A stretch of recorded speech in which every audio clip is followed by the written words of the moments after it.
This happened a couple of years ago when I was a junior in high school. Some friends and I made the idiotic decision to sneak into the school basement on a dare, something we'd heard about in passing but never thought much about. I wish I could say we knew what we were getting into, but none of us really did.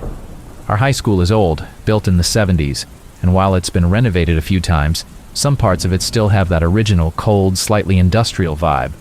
It's in Allentown, Pennsylvania, and you might know it if you're from around here. Rumors floated around about strange sounds coming from the basement, mostly stories you'd hear through the grapevine, janitors talking about odd sounds in the walls, or old pipes knocking at odd hours. The basement wasn't exactly off limits, but there was no real reason for students to be down there. It was a Friday night, and we were supposed to be at the school for a study group, which was mostly just an excuse to hang out without getting hassled by our parents. I had 3 friends with me, Kyle, Sarah, and Ben. Sarah had been the one to bring up the basement. Apparently, she'd overheard one of the janitors talking about weird crap down there. Kyle, being Kyle, immediately jumped on the idea and dared us to check it out. We'd been in detention enough times that sneaking around the building wasn't exactly new to us, so we were up for it. We managed to find a stairwell that led down to the basement. It was one of those tucked-away sets of stairs you never really pay attention to. The lights were dim, and the air felt thick, almost like the place hadn't been aired out in years. At the bottom of the stairs was a heavy metal door with a push bar. We were surprised it was open, and we took that as a sign we were meant to go in. Inside, the place was everything you'd expect from an old, barely used school basement. Concrete walls, a low ceiling with pipes snaking everywhere, a faint, musty smell that reminded me of an old attic. We started exploring, making our way through various storage rooms full of outdated textbooks, broken desks, old science lab equipment, basically all the stuff the school had discarded over the years. The deeper we went, the darker it got, and soon we were only using our phone flashlights to see. After about 20 minutes, we reached what seemed like the back wall of the basement. We found this small, narrow corridor that none of us had noticed before. I didn't feel great about going in, but of course Kyle was all over it, insisting it was probably where the real creepy stuff was. The hall seemed to get narrower and narrower, like it was closing in on us. We made jokes about it, laughing it off, until we reached the end. There was a rusty metal door with a small glass window at eye level. Kyle, of course, pushed the door open, and we all followed him inside. The room was just storage again, but it was oddly empty, with just a few shelves pushed to the sides. It was cold, like way colder than the rest of the basement, and there was this draft that seemed to come from nowhere.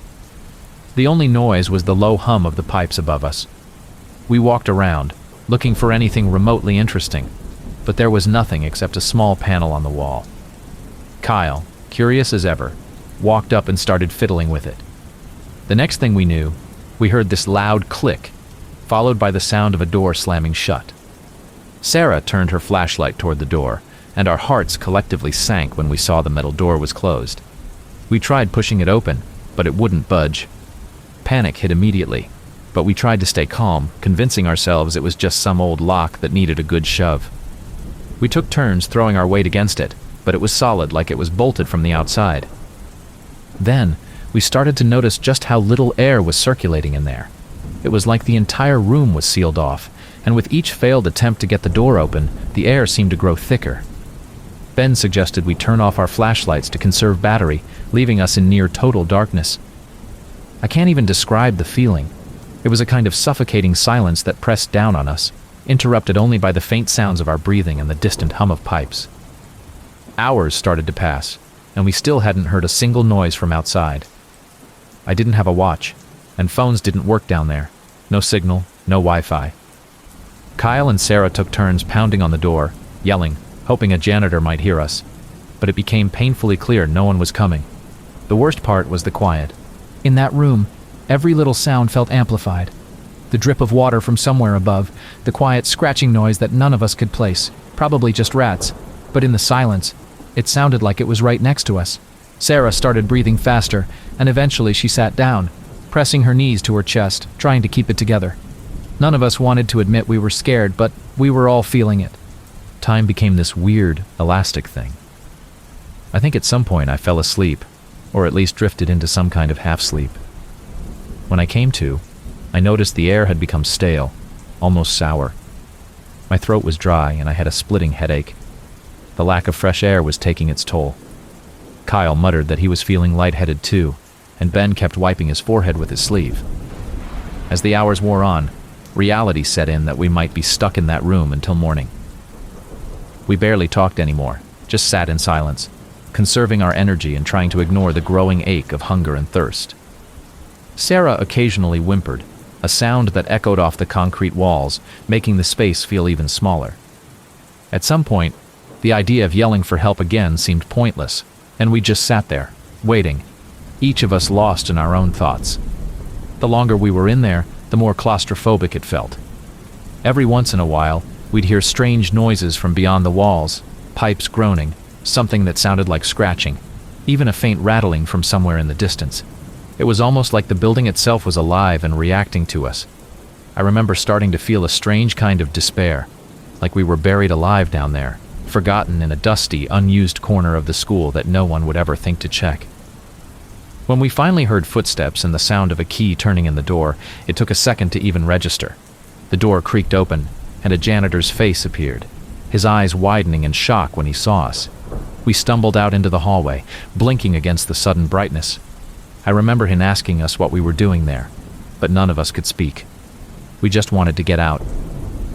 The four of us walked up those stairs in silence, barely even looking at each other.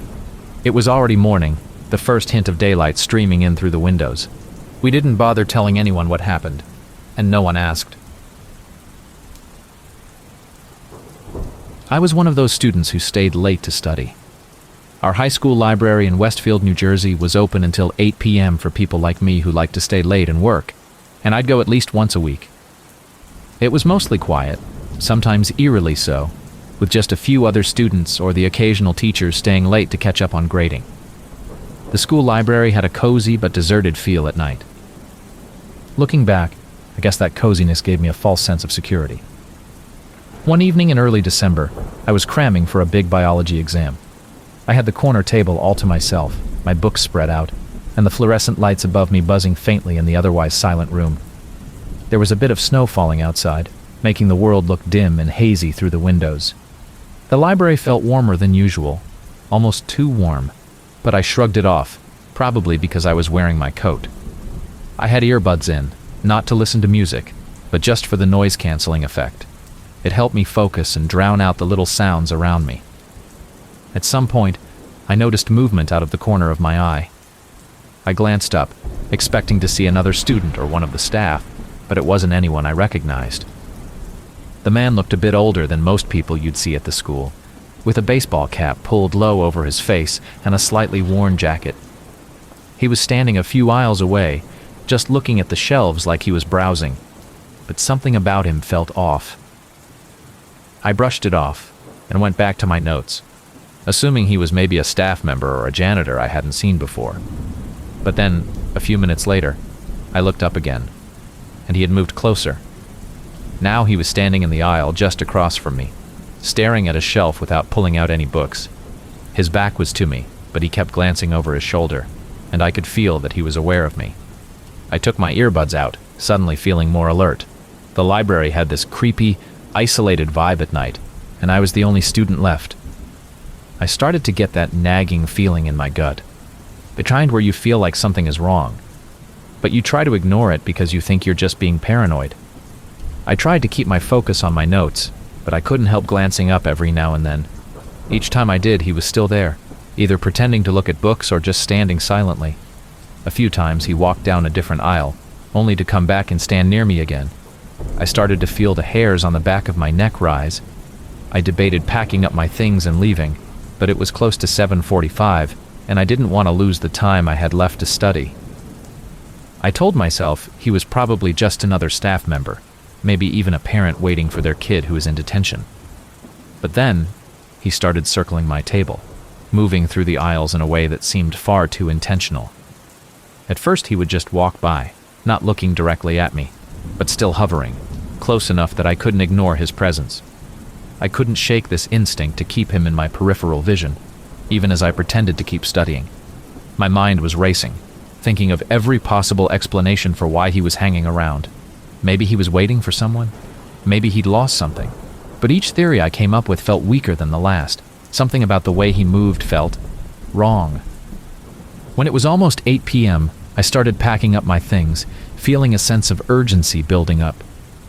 The library would close soon anyway, and I figured I'd be out of there before he could make any more passes around my table. But just as I stood up, he appeared at the end of the row of tables, watching me from a distance. He didn't move, didn't say anything, just stood there like he was waiting. My heart started pounding as I tried to act casual, slipping my books into my bag slowly and keeping my gaze on the floor. As I made my way toward the library doors, I could feel his eyes on me, tracking every step. The library was empty, and the staff had already left. I didn't even see the librarian. They must have already headed out, assuming no one was still there. My footsteps echoed off the walls, and the silence made it feel like every sound I made was amplified.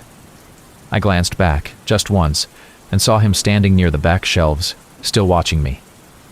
He was half hidden in the shadows, and the sight of him just standing there, unmoving, made me feel like I was about to sprint. I walked quickly to the exit, my mind racing with thoughts of what I'd do if he followed me.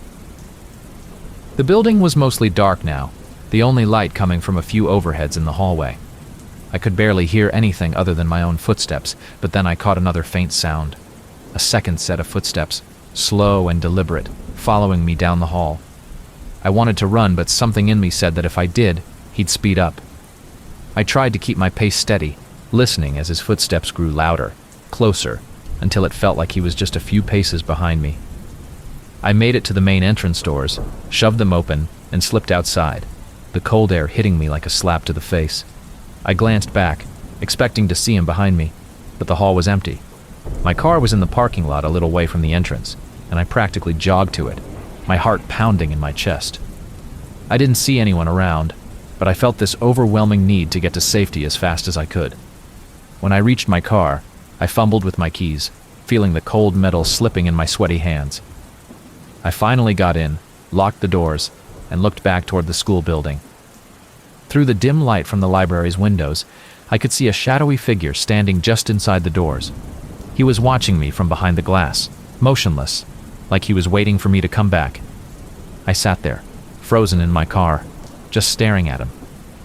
Part of me wanted to stay there, to see if he'd leave, but I also didn't want to stick around and find out what he'd do if I waited. I backed out of the parking lot, glancing in my rearview mirror every few seconds, half expecting to see him appear out of nowhere. But he didn't. I drove home, every muscle in my body tense, still feeling his eyes on me. When I got home, I sat in my car for a few minutes, my hands still gripping the wheel. The rational part of me wanted to brush it off as some harmless creep, maybe someone who just happened to be there.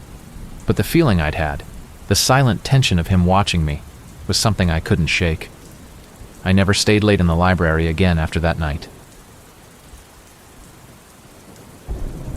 This happened during my sophomore year at our high school in Hartford, Connecticut. We had a substitute teacher who showed up out of nowhere, and while we've had plenty of weird subs over the years, this guy was different. Our regular English teacher was out for a while for health reasons, so they had substitutes coming in for a couple of weeks. Most of them were the usual, nice enough, usually older, just filling in and making sure we kept up with our assignments. Then, halfway through the second week, this man showed up. He looked like he was in his late 40s or early 50s, wiry and tall with messy dark hair that looked like he hadn't washed it in a while. He wore this old wrinkled jacket and had a kind of blank expression, almost like he wasn't fully awake. I remember thinking he seemed out of place, even for a sub. The day started normally, with him introducing himself as Mr. Nolan. He didn't say much, just scribbled his name on the board and handed out the worksheets our usual teacher had left for us. He seemed a bit distant, staring out the window now and then, but we didn't think too much of it. It was only toward the middle of the class that things started feeling off. It began with the way he'd react to questions. A student asked him for help with one of the questions on the worksheet, and he just stood there, looking down at the paper in silence for way too long. At first we thought he just didn't understand the question, but then he finally answered, almost snapping, saying the answer was obvious, and that we should stop wasting his time. We were all a bit taken aback. The student he snapped at looked around, half embarrassed, half shocked, but we just brushed it off as the sub having a bad day. As the class went on, though, he got stranger. He started pacing up and down the rows of desks, glancing over our shoulders at our work. Normally, subs would either sit at the teacher's desk or keep a low profile, but Mr. Nolan seemed more interested in staring at us than actually teaching. His gaze was intense, lingering a bit too long on each of us, making everyone visibly uncomfortable. When someone asked him another question about the assignment, he responded with an irritated sigh, muttering something under his breath about how kids these days don't know how to think. Then came the really unsettling part. He was walking past my friend Lisa's desk when he suddenly stopped and asked her to read aloud. She started reading, and out of nowhere, he started loudly correcting her. Not in a constructive way, but like he was annoyed at every single word that came out of her mouth. Lisa's face went red, and when she stumbled over a word, he muttered something under his breath that sounded like an insult. She looked like she was about to cry, but he just stood there, glaring at her, almost daring her to keep going. At this point, we were all looking at each other, silently trying to figure out what was going on. Some of the guys at the back of the room started whispering, and I could tell everyone was feeling nervous. Mr. Nolan seemed to catch on to it because he suddenly turned around and shouted at us to shut up and show some respect. It wasn't like the usual quiet down that teachers say. His voice was cold and harsh, almost like he'd snapped. The whole room went silent, and you could feel the tension hanging in the air. After class, a few of us started talking about how strange he'd been. We laughed it off a bit, saying he was probably just a cranky old guy, but something about him kept nagging at me. A couple of days later, one of the guys in our class decided to look him up online. None of us had expected to find anything, but when he showed us his search results, I felt my stomach drop. Apparently, Mr. Nolan had a history. There were articles mentioning incidents at other schools he'd worked at in the area. He'd been suspended more than once for disciplinary issues. One article even hinted that he'd been involved in some kind of fight with a student at his last school. He'd been charged, but somehow wasn't convicted. Most of the details were vague, but enough information was there to make it clear this guy had a seriously troubled past. The articles were from a few years ago, and he'd clearly been drifting from school to school as a substitute, never sticking around in one place for long. Knowing this, the next few classes with him felt even more tense. It was like everyone in the room was on edge, waiting to see if he'd snap again. He never did anything outright alarming, but he had this intensity about him, a sort of simmering anger that we all sensed. He'd pace up and down the rows, and every now and then, he'd stop and stare at one of us for just a little too long. It wasn't just the usual making sure you're paying attention look. It was more like he was studying us, almost dissecting us with his eyes. None of us felt comfortable around him, and we tried our best to avoid making any kind of eye contact. During one class, he went on this weird rant about respect, saying how students today didn't know how to show it, and how back in his day people knew their place. The whole time, he was clenching his fists and looking at us like we were personally responsible for his problems. Nobody dared to say a word, and when he finally stopped talking, we all just stared at our papers, hoping he wouldn't call on us.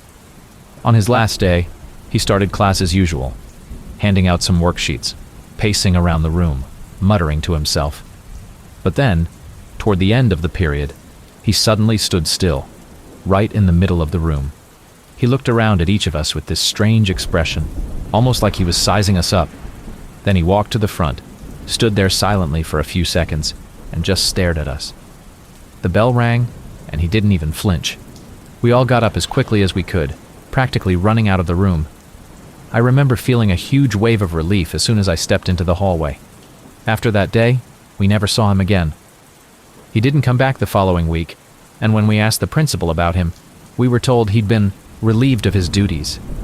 They wouldn't say why, but we all knew something had happened. Some of us even speculated that he'd had some kind of outburst with the administration, though no one knew for sure. The weirdest part, though, came a few weeks later. One of the teachers mentioned offhandedly that our regular English teacher had been out longer than expected because they'd had some complications with their recovery. Mr. Nolan wasn't supposed to be our sub in the first place. They'd had to bring him in as a last-minute replacement because they couldn't find anyone else willing to take the job on short notice. After that, nobody really talked about him much. It was like everyone just wanted to forget he'd ever been there. I remember the winters during my middle school years in Cleveland. They were incredibly harsh. This was one of those days when the snow hadn't stopped falling for hours, and everything was covered in this thick, icy slush. School had been dismissed on time, but the ride home was extra long because all the buses were moving slower. I was exhausted from staying up late studying for a science quiz, so I felt that heavy tiredness settle over me the moment I got on the bus. I remember pulling my hood up, leaning against the cold window, and closing my eyes, hoping for a quick nap before my stop. It couldn't have been more than a few minutes before I drifted off. When I opened my eyes, the first thing I noticed was the silence. The hum of the bus engine was gone, and there was this heavy quiet, the kind that presses down on you. I blinked, trying to shake off the sleep, and that's when it hit me. I wasn't anywhere near my stop. I wasn't even on my street. Outside the window, all I could see were the dark walls and parked buses around me. The only light came from a few flickering bulbs, casting long shadows across the concrete floor. I was in some kind of bus garage, and from the looks of it, it was completely empty. My heart started racing as I realized what had happened. I'd missed my stop, and the driver must have thought the bus was empty and parked it in the garage for the night. I tried to think rationally, telling myself it was just a mistake and I'd be fine, but the panic was already creeping in. I scrambled out of my seat, my breath fogging up in the cold air, and hurried to the front of the bus, hoping maybe the driver was still around. But when I got there, the seat was empty, and there was no one in sight. It's hard to explain the kind of fear that sets in when you're trapped somewhere unfamiliar, especially when you're young. I was only 13, and I didn't have a phone, so there was no way to call my parents or anyone else. The bus was freezing, and my thin winter coat wasn't doing much to keep me warm. I remember feeling a mix of frustration and fear, thinking about how I was going to explain this to my parents, if I even managed to get out of there. I pounded on the bus doors, hoping they would somehow open, but of course, they were locked tight. The cold metal felt unyielding under my fists, and after a few minutes, my hands started to go numb. The windows were fogged up from the cold, but I could make out the dim shapes of the other buses parked nearby. It was like being in a graveyard of silent, empty vehicles, each one towering over me in the dark. I tried calling out, hoping maybe someone would hear me, but my voice just echoed back, lost in the vastness of the garage. After what felt like forever, I decided to try looking around the bus to see if there was any kind of emergency exit I could use. I vaguely remembered hearing something about a back door release, so I made my way to the rear of the bus. But when I got there, I found nothing that would help. It was just row after row of empty seats, each one a reminder that I was completely alone. The thought of spending the entire night there started to sink in, and I felt this wave of dread wash over me. At one point, I noticed a tiny gap in the fogged-up window near the front of the bus. I leaned in, wiping away some of the condensation with my sleeve, and squinted into the dim light outside. For a second, I thought I saw movement, a shadow or something shifting near the edge of the garage. My heart skipped a beat, and I held my breath, waiting to see if it would move again. But after a few seconds, the shadow was gone, leaving me wondering if I'd just imagined it. I don't know how long I sat there, huddled in one of the seats, trying to stay warm. Time started to blur, and the quiet was almost deafening. Every tiny sound felt magnified. The creak of the metal frame, the faint rustling of my coat, the sound of my own breathing. I could feel the chill settling into my bones, and no matter how tightly I wrapped my arms around myself, the cold just wouldn't go away. I was on the verge of tears, feeling more alone and scared than I ever had in my life. Eventually, I mustered up the courage to try calling out again. This time, I yelled as loud as I could, my voice echoing off the walls. But still, no response. The silence seemed to swallow up my words, leaving me feeling even more isolated. I went back to the door and pounded on it, my fists aching from the effort, but it was no use. I was completely trapped, with no way out and no idea if anyone would even find me until the morning. At some point, I don't know exactly when, I started to feel drowsy again. The combination of the cold and exhaustion was wearing me down, and I could feel my eyes getting heavy. I knew it was dangerous to fall asleep in such a cold place, but I didn't know what else to do. I huddled up in one of the seats, trying to conserve as much warmth as possible, and closed my eyes, praying that someone would come before it was too late. I don't know how long I drifted in and out of sleep, but eventually I was jolted awake by a faint sound, footsteps. At first, I thought I was imagining it, but as I strained to listen, I heard them again, slow and steady, getting closer. My heart started pounding and I sat up, squinting through the darkness. I couldn't see anyone, but the footsteps kept coming, echoing through the empty garage. I held my breath, hoping that whoever it was would come closer, maybe see me through the window. But instead, the footsteps stopped, and there was nothing but silence. I waited, my pulse racing, wondering if they'd left. But after a few minutes, I heard the footsteps again, this time moving away, fading into the distance until they were completely gone. I was left alone in the quiet again, more scared than ever.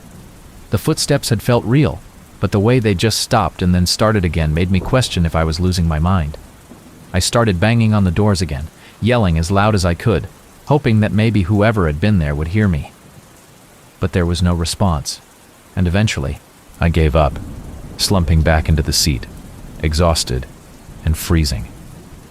I don't remember much after that. I must have fallen asleep again because the next thing I knew, there was a loud banging on the door. I jolted awake, my body stiff and sore from the cold, and saw a man standing outside, one of the bus drivers. He looked shocked to see me, and I could tell he was asking me something, but I was too groggy and disoriented to understand him at first. All I knew was that I was finally getting out of there. The driver opened the door, and I stumbled out into the cold morning air, barely able to stand. He kept asking me questions, but I could barely process what he was saying. All I wanted was to go home, to be somewhere warm and safe. This happened a few years ago when I was working as a teacher's aide in a high school. It was one of those jobs where you mostly help out teachers with organizing their classes, filing paperwork, that kind of stuff. Nothing too exciting, but I liked it well enough. Our school isn't super old, but it's been around for a few decades, so there are parts of it that are a bit rundown and unused. There's this hallway near the main office that most people don't pay attention to. It's sort of hidden behind a corner and doesn't lead to any classrooms, so there's not much reason for anyone to go down there. I'd only ever gone down that hallway once or twice, but I remembered seeing a small, almost forgotten maintenance closet near the end of it. It was one of those things that you don't think much about at first, but then, once you notice it, it sort of sticks in your mind. One afternoon I was filing some papers for one of the teachers when I overheard one of the janitors talking to another staff member about a weird noise he'd heard down that hallway. I wasn't really paying attention, but I caught something about scratching sounds coming from the closet. I wasn't sure if he was serious or just messing around because he didn't look too concerned. But later, as I was walking back to the main office, I passed by that hallway and couldn't get his words out of my head. The idea of scratching sounds coming from a closet no one ever used gave me this uneasy feeling. I started walking down the hallway, figuring I'd take a quick look. The lighting back there was dim, and everything seemed colder and quieter than the rest of the school. I felt a strange heaviness as I got closer to the closet, like I was intruding somewhere I didn't belong. When I reached the door, I saw that it was locked, with a small rusted padlock that looked like it hadn't been touched in years. I stood there for a moment, staring at it, wondering what was behind that door, and if there really was anything strange going on in there. The rational part of me said it was probably just an old storage space, maybe filled with cleaning supplies or broken equipment. But another part of me couldn't shake the thought of those scratching sounds. I ended up walking back to the main office, trying to forget about it. But that uneasy feeling stuck with me, and I couldn't focus on anything else for the rest of the day. Over the next few weeks, I kept hearing bits and pieces from the janitors about strange noises in the hallway. One day, I overheard a conversation about finding scratch marks on the walls near the closet. They weren't sure what had caused them, and they joked about it, saying it was probably just some raccoon that had gotten trapped inside somehow. But the idea of something being trapped in there bothered me, and I found myself thinking about it constantly. One Friday afternoon, after most of the students had left for the weekend, I decided to go back down that hallway. The building was quiet, with only a few teachers and staff members finishing up their work. I made my way to the closet, feeling a bit nervous but determined to figure out what was going on. I stood there for a few moments, listening, but all I could hear was the faint hum of the building's heating system. I reached out and tried the doorknob, half expecting it to be locked, but to my surprise, it turned. Someone had unlocked it. I hesitated, feeling a strange sense of dread, but curiosity got the better of me. I slowly pushed the door open, and a stale, musty smell hit me, like the air inside hadn't moved in years. The room was dark, and the only light came from the hallway behind me. I could just make out the outline of shelves stacked with old boxes, random equipment, and cleaning supplies that looked like they hadn't been used in ages. As I stepped inside, I noticed something strange on the walls. There were scratches, deep, uneven lines etched into the paint, some of them long and jagged, others shorter and more precise. The patterns didn't look like anything an animal would make. They were too deliberate, too intentional. The walls were covered with them, crisscrossing in odd angles, like someone had spent a lot of time carving into the paint, over and over again. My stomach turned as I realized these weren't recent. They'd been there for a long time, hidden away in this forgotten corner of the school. I shone my phone's flashlight around, trying to make sense of what I was seeing. That's when I noticed the drawings. They were faint, barely visible under layers of dust, but as I looked closer, I could make out crude, childlike sketches covering one of the walls. There were faces, disembodied heads with hollow eyes and wide, empty mouths, their expressions twisted and distorted. Some of them looked like they were crying, while others had these blank, emotionless stares. The drawings overlapped, creating this chaotic, eerie collage that felt like it was staring back at me. In the corner of the room, I saw something that made my heart race. A set of initials scratched into the paint, repeated over and over again in different sizes. They weren't random. It was the same set of initials, written in a shaky, uneven hand, and beneath them was a series of dates, each one scrawled in tiny, cramped letters. The dates stretched back over a decade, each one accompanied by a new set of scratches, as if someone had come back here year after year to leave their mark. I stood there frozen, trying to wrap my head around what I was seeing. Who would come to this forgotten closet and leave these marks? And why? The more I thought about it, the more unsettled I felt. It was like stumbling onto a hidden part of the school's history, something dark and twisted that had been buried away, forgotten by everyone except for the person who kept returning here. I backed out of the room, my mind racing, and closed the door behind me, almost as if I was afraid that whatever was in there might follow me out. As I walked back down the hallway, I kept glancing over my shoulder, half expecting to see someone or something lurking in the shadows. I didn't tell anyone about what I'd found, partly because I didn't think anyone would believe me, and partly because I wasn't sure if I even wanted to know the truth. Over the next few days, I kept hearing those scratching sounds in my head, replaying the scene in that closet over and over. I started noticing small things, little details around the school that I'd never paid attention to before. I noticed how some of the older parts of the building had faded marks on the walls, scratches that looked suspiciously similar to the ones I'd seen in the closet. I wondered if they were connected, if whoever had left those marks had wandered the school, leaving pieces of themselves behind in hidden corners. To this day, I don't know who left those marks or why they were there. I wasn't one of those kids who was constantly in trouble in high school, but I knew my way around the school and felt pretty comfortable navigating it alone. I was often in and out of the different floors for various classes and clubs, so I thought I'd seen most of what there was to see. Our school was a bit of a maze, with different wings that had been built at different times over the years. It wasn't unusual to stumble across a random room or hallway and realize you'd never noticed it before. There were plenty of strange quirks in the building, like whole sections that didn't get used much or hallways that only led to janitorial closets. The third floor, in particular, was one of those places. Most students avoided it unless they had a specific reason to be there. It was quieter than the other floors, with fewer classrooms and a sort of forgotten feel. It was during lunch on a Thursday when I decided to head up to the third floor. I had some time to kill and wanted to check in with a teacher who had her classroom up there, but she wasn't around when I got to her room. Rather than head back to the cafeteria, I figured I'd explore a bit, just to pass the time. I wandered down one of the back hallways, a dim, narrow corridor I'd barely noticed before. At the end of the hallway, I saw a door with a small frosted glass window. It was labeled "Staff Only." I assumed it was a teacher's lounge or maybe a storage room. I didn't think much about it. I'd been in other teachers' lounges around the school a couple of times, mostly by accident. Usually it was just a small room with some vending machines, old furniture, and a coffee maker. Nothing interesting. For whatever reason, I decided to peek inside.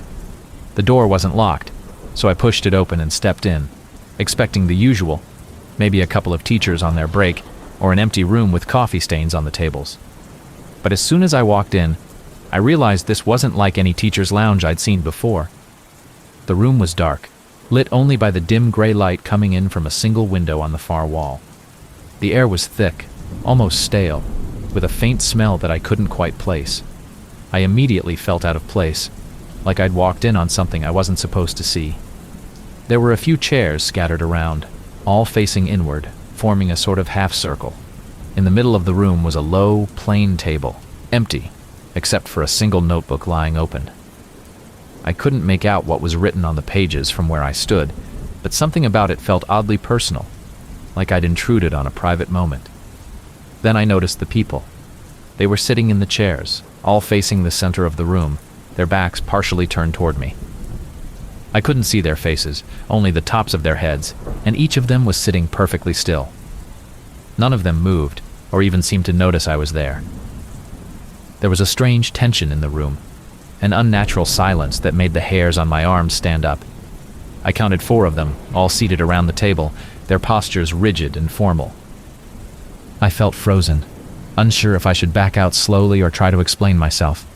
I was starting to turn, trying to leave as quietly as I could, when one of them shifted in their chair, a quick, sudden movement that made me stop in my tracks. The person's head tilted slightly, and although I couldn't see their face, I could tell they were watching me out of the corner of their eye.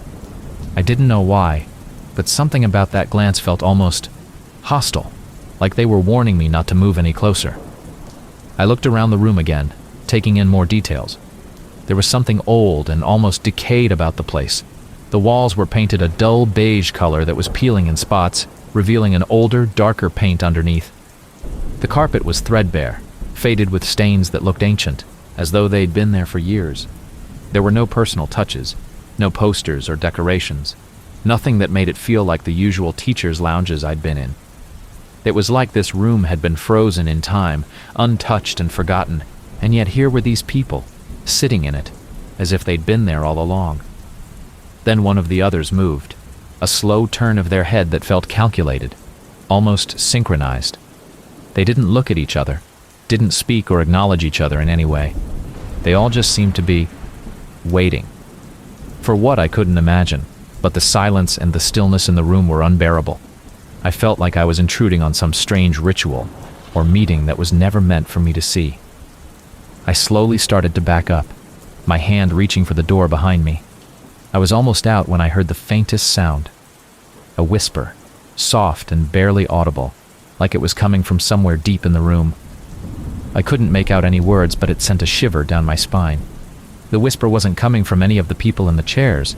It was almost like the walls themselves were breathing, speaking in a language I couldn't understand. I fumbled for the doorknob, desperate to get out, and as I finally pulled the door open, one of the people turned fully to face me. I didn't get a good look at their face, just a flash of their eyes, cold and expressionless, staring at me with an intensity that felt almost inhuman. It was only for a second, but that look held me in place, like they were daring me to step back in, to come closer, and join them in whatever strange gathering this was. I practically stumbled out of the room, my heart pounding as I slammed the door shut behind me. I stood in the hallway for a few moments, trying to calm myself down, but my mind was racing. I couldn't understand what I'd just seen. It didn't make any sense. Why would a group of people be sitting silently in a dark, unused room like that? And why had I felt such an intense urge to leave, like I'd walked in on something forbidden? After a few minutes, I forced myself to walk back toward the main part of the school. I kept looking over my shoulder, half expecting to see one of them standing in the hallway, watching me. But the corridor was empty, as if nothing out of the ordinary had happened. I tried to bring it up with one of my friends later, casually mentioning that I'd wandered into a strange room on the 3rd floor, but they just looked at me with confusion. They'd never heard of a lounge on that floor, and as far as they knew, There wasn't supposed to be one up there. I thought about asking one of the teachers, but something held me back. I didn't want to draw attention to it, didn't want to make it real by talking about it. After that day, I avoided the third floor as much as I could. I couldn't get the image of those people out of my head.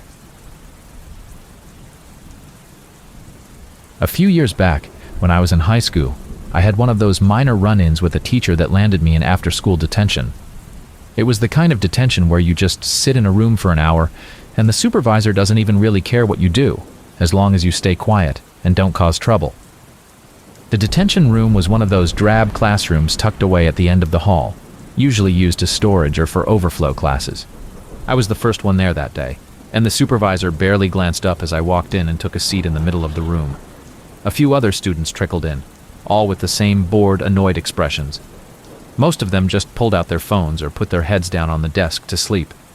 I didn't have much to do, so I started looking around the room, taking in the cluttered shelves and the forgotten stacks of books piled in random corners. That's when I noticed a small notebook lying on the desk in front of me, partially hidden under some papers. It looked like it had been left behind, maybe by one of the students from an earlier detention. The cover was plain, just a dull blue with a few scuff marks, but something about it drew my attention. I reached over and pulled the notebook toward me, figuring it was just someone's forgotten notes, or maybe a random school assignment. I glanced around to make sure no one was watching, and then I opened it. Right away, I knew this wasn't any ordinary notebook. The first page was covered in messy handwriting, almost like it had been scrawled in a hurry. The words were cramped together, written in uneven lines that slanted across the page. At first, I could barely make out what it said, but as I looked closer, I started to realize what I was reading. It wasn't a homework assignment or notes for a class. It was a confession. The writer described stealing from a classmate's locker, taking small things like pens and notebooks, just to see if anyone would notice. They wrote about the thrill they felt, the satisfaction of getting away with it, and the strange power it gave them. I was intrigued, but I also felt a little uneasy. There was something disturbing about the way they described it, like they enjoyed making others feel uncomfortable without ever getting caught. I turned the page, half expecting the tone to change, maybe to see an apology or some kind of regret. But the next few pages only got worse. The writer went on to talk about sabotaging other students, cutting the straps on a girl's backpack, hiding someone's textbooks, even putting a dead bug in someone's lunch. They described each action in chilling detail, noting how no one ever suspected them, how they always blended in and stayed under the radar. As I read, I felt a cold, creeping sensation in my chest. The writer wasn't just venting or confessing to random pranks. They were recounting each act like it was a list of accomplishments, as if they took pride in tormenting the people around them. I kept flipping through the pages, each one more unsettling than the last. There were descriptions of small acts of cruelty, strange, seemingly random things that made no sense but were clearly meant to disturb or upset their classmates. But then I got to a part that made my stomach drop. The writer described sneaking into the janitor's closet and finding a set of spare keys. They went on about how they'd spent an entire weekend making copies of those keys, one by one, and how no one ever realized they'd been in the closet. I read on, realizing that the person writing this notebook had access to nearly every room in the school, even the teacher's lounge and the staff offices. They talked about slipping into the classrooms after hours, leaving small, unsettling gifts behind, like pieces of broken glass hidden in desks or chewing gum smeared on the undersides of chairs. At that point, I glanced around the room, feeling a strange sense of paranoia. The other students were still in their own worlds, paying no attention to me or the notebook. I felt like I should put it down, but I couldn't stop myself from reading more. The writer had an eerie way of describing things, making each small act of cruelty sound like part of some larger plan. They mentioned specific students and teachers, describing the subtle ways they'd messed with their lives without them ever realizing it. I turned another page, my hands trembling slightly, and that's when I saw my own name. It was buried in a list of names, each one followed by a short description of some task they'd completed. Next to my name, they'd written about switching out my locker combination. I'd lost a few things that year, stuff I couldn't explain disappearing, and reading that made my skin crawl. I remembered the frustration, thinking I'd just been careless or unlucky, But now I realized that someone had been messing with me on purpose.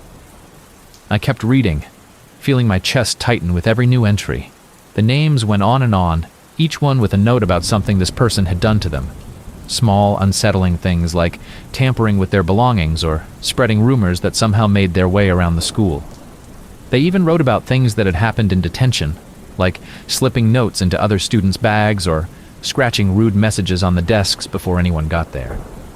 The final pages of the notebook were even stranger.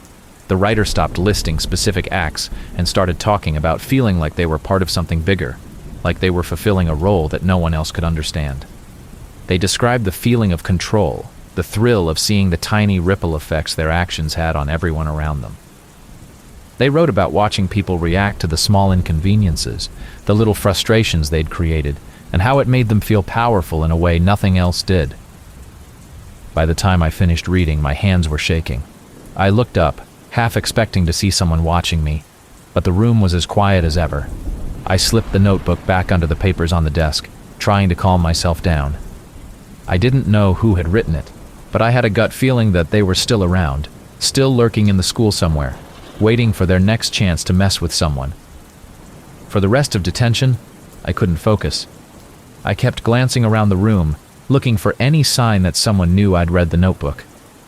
I felt exposed, vulnerable, like I'd stumbled onto a secret that wasn't meant for me. When detention finally ended, I practically bolted out of the room, my mind racing with questions and fears. I didn't tell anyone about what I'd found, partly because I didn't think they'd believe me, and partly because I didn't want whoever had written it to know I'd read it. But the story doesn't end there. The next day, when I got to my locker, I found a folded piece of paper tucked into the handle. My hands were shaking as I opened it, my heart pounding in my chest. The note was short, just a few words scrawled in the same messy handwriting I'd seen in the notebook. It said, "Asterisk, I know you read it." I felt a wave of dread wash over me as I looked around, half expecting to see someone watching me. But the hallway was full of students, everyone going about their day like nothing was wrong.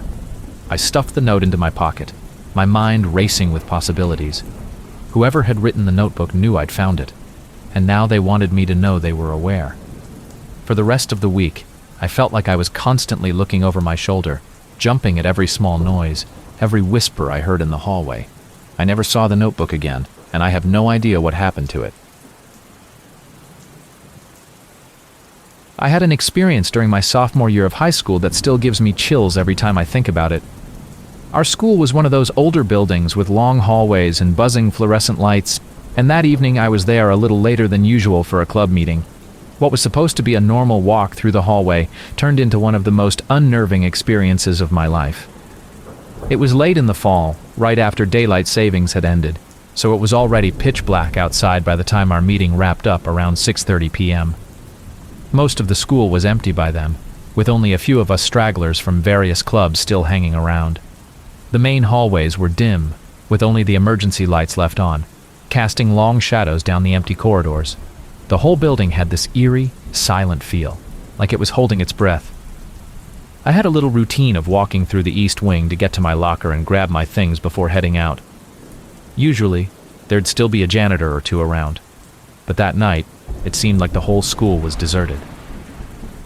As I made my way down the hallway, I could hear the faint hum of the heating system and the occasional creak of the building settling, but nothing else. My footsteps echoed in the silence, the sound amplified by the emptiness around me. When I reached my locker, I could feel the quiet pressing down on me. I tried to ignore it, telling myself it was just because it was late and I wasn't used to the school being this empty. I grabbed my things as quickly as I could, eager to get out of there and back to the normalcy of the well-lit parking lot. Just as I was about to close my locker and head out, every single light in the hallway went out. 1 second, I was standing in the dim light of the emergency bulbs, and the next, I was plunged into complete darkness. I froze, my heart hammering as I tried to make sense of what had happened. I figured it was a power outage, something that would be fixed in a few seconds. But as the seconds dragged on, the darkness remained, thick and all-consuming, and the hallway stayed eerily silent. My phone was buried somewhere in my backpack, so I fumbled around trying to find it. The darkness felt disorienting, almost like it was pressing in on me, and I struggled to stay calm. I finally found my phone, switched on the flashlight, and aimed it down the hallway. The light cut through the darkness, illuminating the familiar but now hauntingly empty corridor. Everything looked different in the narrow beam of my flashlight, the walls and doors casting strange, warped shadows that seemed to move as I walked. I took a deep breath, trying to steady my nerves. I knew the exit was just down the hall, only a few hundred feet away. I'd walked this route countless times, but with the lights out and the silence pressing down on me, it felt like I was in a completely different place. I started walking, my footsteps sounding too loud in the empty space, each one echoing back at me as if the walls themselves were watching. As I walked, I became hyper-aware of every small noise, every creak and shuffle that seemed to come from the walls. My heart raced with every sound, and I tried to tell myself it was just the building settling, just the normal sounds of an empty school. But as I kept going, I heard something that made me stop in my tracks. A faint, almost imperceptible shuffle, like footsteps. I froze, my flashlight trembling in my hand as I strained to listen. The sound came again, faint but unmistakable, echoing from somewhere down the hall. My first thought was that it had to be one of the janitors, someone else in the building. I held on to that idea, clinging to it as I took a few cautious steps forward, my flashlight flickering slightly as I moved. The footsteps sounded again, this time a little closer, just on the edge of my hearing. I aimed my flashlight down the hallway, expecting to see someone, but it was empty. Just the same stretch of lockers and doors fading into the darkness. I started to feel a growing sense of unease, a gnawing fear in the pit of my stomach that told me something wasn't right. I picked up my pace, walking faster toward the exit, trying to ignore the growing tension that seemed to fill the air. But as I moved, the footsteps sounded again, this time closer, as if they were following me. The realization sent a jolt of fear through me, and I broke into a full-on run, my footsteps echoing wildly as I sprinted toward the end of the hall. When I reached the door to the stairwell, I yanked it open and rushed inside, slamming it shut behind me. The stairwell was pitch dark, the faint emergency lights barely enough to see by, but I didn't care. I just wanted to get out of there. I started down the stairs as quickly as I could, my heart racing, my breath coming in short gasps. I was halfway down when I heard the sound again, this time coming from the top of the stairs. It was unmistakable, the sound of footsteps, steady and deliberate, descending the stairs behind me. I froze for a split second, fear locking my muscles in place. The footsteps paused, and for a moment, there was only silence.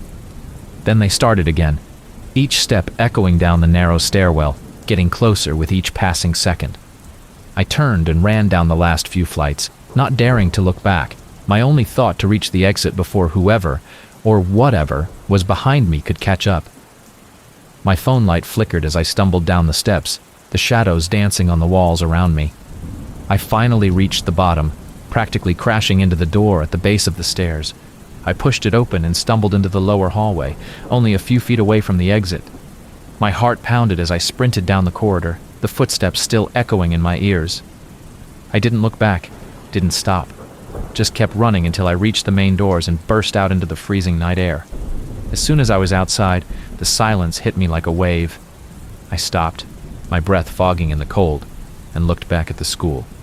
The lights were still out, the windows dark and empty, and the building loomed behind me, silent and unyielding. I stood there for a few seconds, catching my breath, trying to make sense of what had just happened.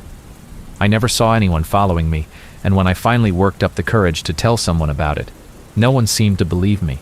They said it was probably just my imagination, that I'd spooked myself in the dark. But I know what I heard, the sound of footsteps following me, getting closer with every step. This happened a few years ago, back when I was a sophomore at a high school in Denver. I wasn't the athletic type, but gym class was one of those unavoidable parts of the schedule, and like most people, I did my best to get through it without making a fuss. Our school's gym was pretty standard, with a boys' and girls' locker room connected by a narrow, dimly lit hallway. The locker rooms had that permanent smell of old socks and sweat. And I think everyone just tolerated them because we knew we'd be out as soon as class was over. I never thought about that place much until the day I got locked inside. It was during one of those long blocks of gym that we had on Fridays. We'd been playing some intense game of dodgeball, and by the time the final whistle blew, everyone was drenched in sweat. I was one of the last people off the court, feeling exhausted and ready to head home. I dragged myself into the locker room, set on grabbing my stuff and leaving. The space was already clearing out, and a lot of the guys had left before I even got to my locker. I didn't think much of it. I was used to being one of the last ones out, taking my time to cool down after class. I opened my locker, took out my bag, and sat on the bench to change out of my gym shoes. The room was silent except for the occasional creak of a locker door, or the faint echo of voices drifting in from the gym. I remember feeling that odd, heavy quiet that only comes when a place that's usually packed is suddenly empty. I slipped on my regular shoes, grabbed my stuff, and made my way toward the exit. That's when I noticed the door was closed. At first, I figured maybe one of the guys had just swung it shut on their way out. But when I pushed on it, it didn't budge. I tried again, harder this time, but it was locked tight. I felt this weird jolt of panic. I'd never known them to lock the door while people were still inside. I started pounding on it, hoping someone outside might hear me, but there was no response. I remember thinking it was just a mistake, that the coach would realize he'd locked me in and come back any second. But after a few minutes of banging on the door and yelling, the panic started to creep in. I glanced around the room, hoping there might be some other way out, but it was just the same concrete walls, rusted lockers, and dim, buzzing fluorescent lights. I tried calling out, even though I knew most of the guys had already left, and I had no way of knowing if anyone was still around. I decided to check my phone, but of course there was no service in the locker room. It was basically a concrete box buried in the middle of the school. I didn't have any bars, and no matter how many times I tried, my calls wouldn't go through. The reality of my situation started to hit me. I was locked in, completely alone, and I had no way to let anyone know. I tried to stay calm, telling myself it was just a locker room and I'd be out soon enough. But the silence started getting to me. A kind of quiet that's almost too loud, where every little sound echoes. I could hear the faint dripping of water from one of the showers and the occasional creak of the old pipes. It made the space feel bigger and emptier, like I was the only person left in the world. After a while, I decided to try the door one more time, pushing as hard as I could, but it was like trying to shove a brick wall. I started kicking it, pounding with my fists, but it didn't budge. The harder I tried, the more the panic set in, until I was practically slamming my whole body against it, desperate to make some kind of sound that someone outside might hear. But all that banging wore me out. I eventually stopped, out of breath, my fists sore from hitting the door. I slumped back against one of the lockers, feeling the cold metal press against my back. The silence returned, thick and heavy, and I could hear my own breathing, fast and uneven. The reality hit me that I might be stuck here for hours, maybe even until the next morning. I tried to picture what I'd do if that happened, but my mind kept jumping to the worst-case scenarios. It's strange how the mind plays tricks on you in situations like that. I started hearing sounds, little noises that made me think someone else was in the room. I knew it was probably just the pipes or the building settling, but every time I heard a faint creak or shuffle, I felt a jolt of fear. I'd whip around, expecting to see someone, but it was always just the empty rows of lockers and the dim flickering lights. The room seemed to stretch out, each shadow growing longer and darker. I could feel the temperature dropping, the cold concrete walls seeping into my skin. I found myself counting the lockers, tracing patterns in the tiles, anything to keep my mind occupied and stop myself from thinking about how alone I was. Time dragged by, each minute feeling like an hour, and I started to wonder if anyone would even realize I was missing. I'd been in detention a few times and skipped a class or two, so it wouldn't be that weird if I didn't show up the next day. Then, out of nowhere, I heard a faint, rhythmic tapping. It was soft at first, just a tiny sound at the edge of my hearing, like someone tapping on metal. I froze, my heart racing as I tried to locate where it was coming from. It sounded like it was coming from one of the lockers near the back of the room. I told myself it was probably just a loose pipe, but the tapping continued, steady and deliberate. I thought about going over to check, but something about the sound made my skin crawl. It felt wrong, like it was too intentional, too rhythmic to be a random noise. I stayed where I was, hoping it would stop, but it didn't. The tapping continued, slow and steady, each tap echoing through the empty locker room. Eventually, I forced myself to move, stepping slowly toward the back of the room, toward the source of the sound. The closer I got, the louder it became, until it was clear it was coming from one of the lockers in the far corner. I stood there, just staring at the locker, feeling a mixture of fear and curiosity. I reached out, my hand shaking, and tried the handle, but it was locked. Then, as suddenly as it had started, the tapping stopped. The silence that followed was deafening, more oppressive than before. I backed away slowly, my heart pounding, half expecting the noise to start up again. But everything stayed quiet. I returned to my spot near the door, not daring to go near the lockers again. I don't know how long I sat there, but it felt like an eternity. My mind was racing, replaying the tapping sound, wondering what could have caused it. I started to feel lightheaded, like I was trapped in some kind of nightmare I couldn't wake up from. Every little noise seemed amplified. The drip of water from the shower, the faint hum of the lights, even my own breathing. It all felt too loud, too close. Finally, after what must have been hours, I heard the faint sound of footsteps outside. I jumped up, pounding on the door with all the strength I had left. The footsteps stopped, and for a moment, I was terrified they were going to walk away. But then I heard the sound of keys jingling, and a second later, the door swung open, flooding the room with light. It was the night janitor, looking as surprised as I was. He asked me what I was doing there, and I tried to explain, my voice shaky and uneven. He seemed confused, but didn't ask too many questions, just motioned for me to leave. I walked out of there as fast as I could, not daring to look back. As I made my way home, I couldn't shake the feeling of that strange tapping sound, the way it had echoed in the empty room. To this day, I still don't know what caused it.